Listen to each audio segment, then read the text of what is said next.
Γράφει, πάμε. Εργασίες νούμερο δεν ξέρω και εγώ πόσο, βάση καθίσματος για τον Αλέξανδρο, γιατί κοστίζουν αυτά τα πράγματα και πόσο κοστίζουν εμείς πρέπει να μειώσουμε το κόστος. Βλέπετε διασπέρει το νομισματικό ταμείο, πρέπει να κάνουμε το σκατό παξιμάρι. Δεν γίνεται διαφορετικά. Λοιπόν, και ξεκινάμε παίρνοντας ένα κομμάτι μαύρο ασετάλ, το οποίο θα το αλλάξουμε τα φώτα εντός ολίγου. Αν θέλει ο κύριος Αλέξανδρος που βιντεοσκοπεί για την ώρα να πάρει έτσι το χώρο μία με τα μηχανήματα. Αναλαμβάνω το παντό της τυποεργασίας.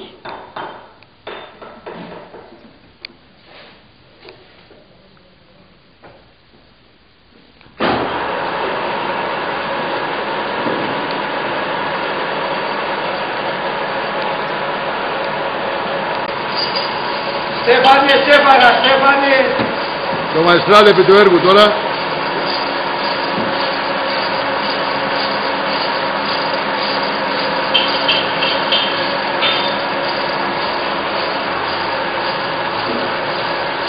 Δώσε στον Παύλο. Γράφα μας λίγο με τον Αλέξανδρο. Όπως είναι, γράφει.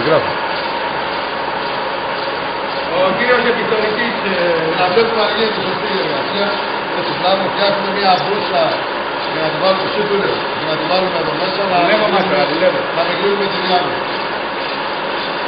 Ξέρετε τη δουλειά τους, θα τον συστήνω ανεπιφύλακτα, αντός του εργασίες, κάνει οικονομία σε αυτό. Αντός καιρού, τα πάντα.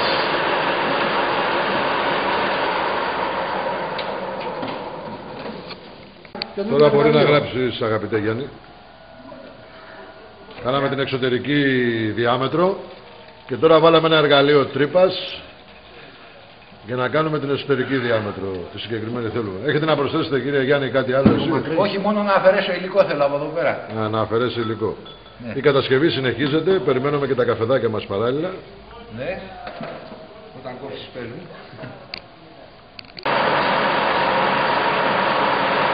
Έτσι είναι, αγόρι μου, οι δουλειές. Λοιπόν, τώρα δουλεύουμε την τρύπα για να την κάνουμε στη διάμετρο που θέλει ο φίλος Αλέξανδρος, γιατί με το παλιό κάθισμα λέει πονούσε ο κόλλος.